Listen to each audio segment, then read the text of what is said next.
Aujourd'hui, nous sommes dans une situation extrêmement compliquée et notamment depuis la chute du régime syrien et depuis les événements accélérés, les changements et les événements accélérés qui ont eu lieu en Syrie, tous les regards sont braqués sur l'Algérie à juste titre. Surtout à partir du 20 janvier où l'administration Trump va prendre le pouvoir aux États-Unis d'Amérique à la Maison Blanche, qui vont renforcer les pays adversaires de l'Algérie. La Russie qui se désengage de la Syrie, qui s'engage beaucoup plus dans des pays avec des pays qui sont adversaires aussi de l'Algérie. Aujourd'hui, il y a un duo qui dirige l'Algérie. C'est Abdelmadjid Tebboune et Saïd Chengerha, le chef de l'État et le chef d'état-major. Si ces deux personnes ne sont pas encadrées ou accompagnées, aujourd'hui l'Algérie est dans une très mauvaise posture et elle pourrait être la Syrie de demain.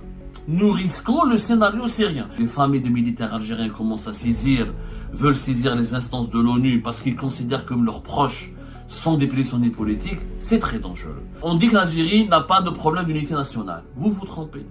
Allez voir que la sympathie pour le MAC, comment elle a augmenté ces 3-4 dernières années. Elle est silencieuse pour le moment. Elle est souterraine, mais elle a beaucoup augmenté. Et ça, c'est une atteinte à la sécurité nationale et à l'unité nationale. Aujourd'hui, nous sommes dans une situation extrêmement compliquée et notamment depuis la chute du régime syrien et depuis les événements accélérés, les changements et les événements accélérés qui ont eu lieu en Syrie, tous les regards sont braqués sur l'Algérie à juste titre. On a expliqué dans la première émission pourquoi la menace elle est sérieuse, pourquoi l'Algérie risque une crise syrienne. Parce que notamment surtout à partir du 20 janvier, où l'administration Trump va prendre le pouvoir aux États-Unis d'Amérique à la Maison Blanche, avec des choix de Donald Trump qui vont renforcer les pays adversaires de l'Algérie, les pays qui ont eu des problèmes avec l'Algérie de 2020-2024, les pays qui ont des divergences et des différends assez majeurs avec l'Algérie seront renforcés par la nouvelle administration américaine. La Russie qui se désengage de la Syrie, qui s'engage beaucoup plus dans des pays avec des pays qui sont adversaires aussi de l'Algérie. On a suffisamment expliqué pourquoi la menace elle est sérieuse et périlleuse lors de la première émission. Maintenant, passons aux solutions. La solution passera. On en a déjà parlé le 8 décembre dernier, la réconciliation nationale, tout ça. Mais si les principaux dirigeants du pays, qui sont deux, aujourd'hui, il y a un duo qui dirige l'Algérie. C'est Abdelmadjid Tebboune et Saïd Chengerha, le chef de l'État et le chef d'état-major.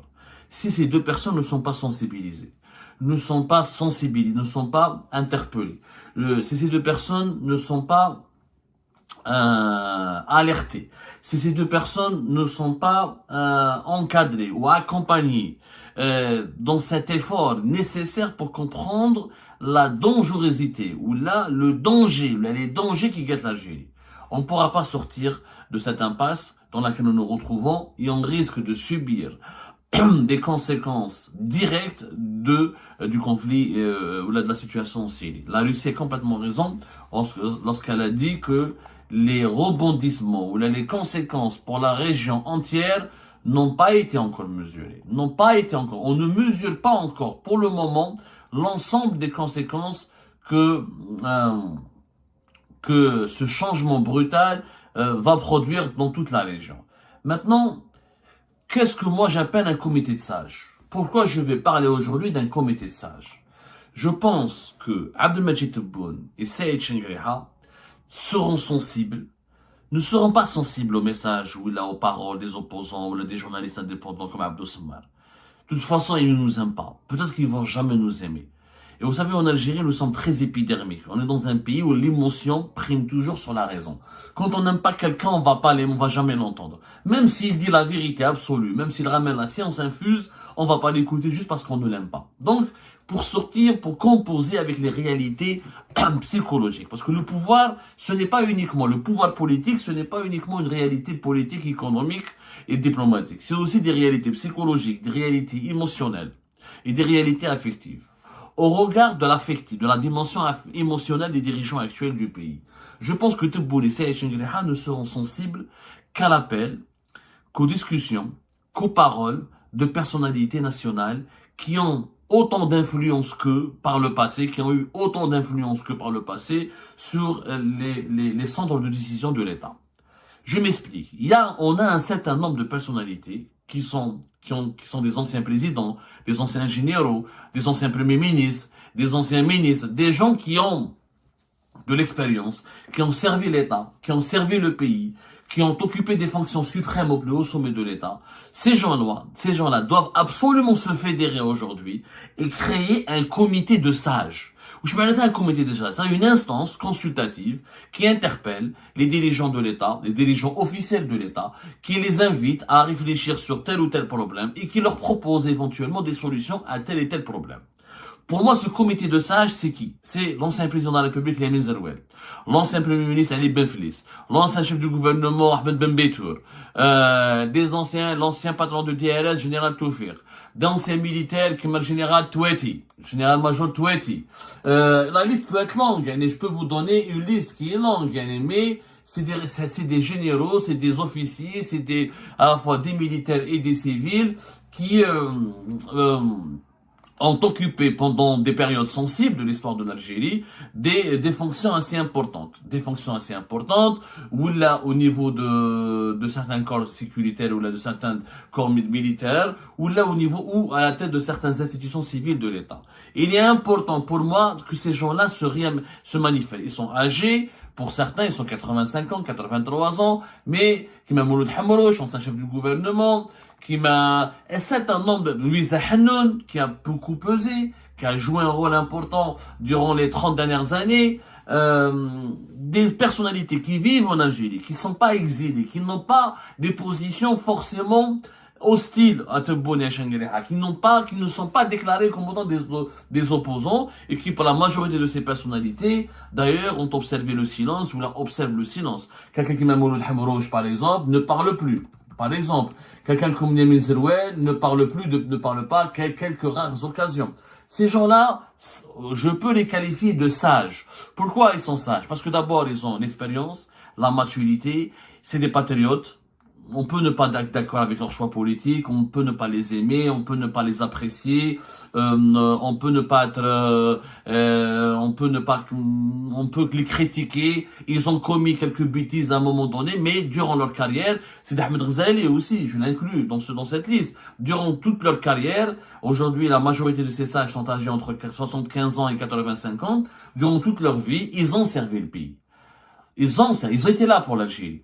Les années 90, avant les années 90, après les années 90, les années Bouteflika, ils étaient là. Ils connaissent ce que c'est que l'État, ils connaissent ce que c'est que les intérêts sensibles du pays, ils connaissent ce que c'est que les intérêts suprêmes du pays, ils savent aussi, ils connaissent les réalités internationales parce que ils ont fréquenté, ou là ils ont occupé, ou là ils ont été dans des positions qui leur ont permis plutôt de se frotter aux grandes puissances de ce monde. Pour moi, Rabdan Amama, l'ancien chef de la diplomatie algérienne, d'anciens diplomates que je pourrais pas citer, on peut créer un groupe de 30 à 40 personnes que j'appellerais moi les sages, un comité de sages, d'anciens diplomates, d'anciens militaires, d'anciens chefs de gouvernement, d'anciens premiers ministres, d'anciens ministres, des généraux à la retraite, d'anciens chefs de l'armée ou des chefs des services de l'enseignement. Ces gens-là, on peut regrouper une quarantaine de personnes qui formeront un comité de sages, qui demanderont directement qui vont avoir des audiences régulièrement avec Abdelmajid Tebboune et avec Saïd Chengueleha pour discuter avec eux de la situation du pays sur la scène internationale et sur la scène nationale. Vous savez que le problème actuel de ce régime, c'est qu'il est isolé, il fait cavalier seul. À force de vouloir cavalier seul, il est devenu aveuglé par ses certitudes, il est devenu aveuglé par, il est mal entouré, que Chengueleha comme Tebboune sont très mal entourés, les deux sont patriotes. Je peux dire que les deux aiment l'Algérie à leur façon, peut-être, mais je peux pas critiquer leur patriotisme, mais je critiquerai leur choix politique. Mais les deux ont, je pense, une certaine volonté pour préserver l'Algérie, pour la développer, pour la sécuriser, etc. Mais comme ils sont mal entourés, comme ils ont pris le pouvoir dans un contexte de crise politique en 2019, dans un contexte géopolitique compliqué, la crise du Covid, la guerre en Ukraine, le conflit israélo-palestinien, la chute du régime, ils sont clairement dépassés. Les dirigeants actuels ne peuvent pas tout comprendre à eux seuls, ne peuvent pas tout savoir à eux seuls. Et je pense que même s'ils ont Même à la belle et belle, comme Shengriha, comme Tebboune, souvent ils consultent des personnalités nationales, souvent ils envoient leurs conseillers, les membres de leur cabinet, ou là, quand eux-mêmes ne rencontrent pas ces personnalités nationales, mais il faut formaliser un cadre de dialogue qu'on appellerait le comité des sages. Ces sages-là doivent aujourd'hui s'exprimer. Le général Toufer ne peut pas rester silencieux. Benflis ne peut pas rester silencieux. Louis Hanou ne peut pas rester silencieux. Mouloud Hamrouj n'a pas le droit de rester silencieux. Mohamed Touati ne peut pas rester silencieux. Des anciens de l'opposition comme du pouvoir ne peuvent plus rester silencieux.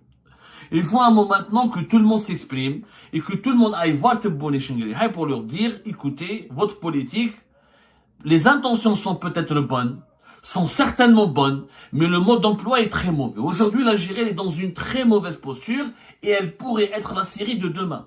Nous risquons le scénario syrien, c'est-à-dire un scénario de changement brutal, violent, une accumulation de frustration collective qui pourrait mettre à mal l'unité nationale, la constitution d'une alliance de puissances régionales et mondiales contre l'Algérie, et que l'Algérie pourrait être instrumentalisée comme étant un échiquier géopolitique pour que les grandes puissances règlent leur compte à travers des pions.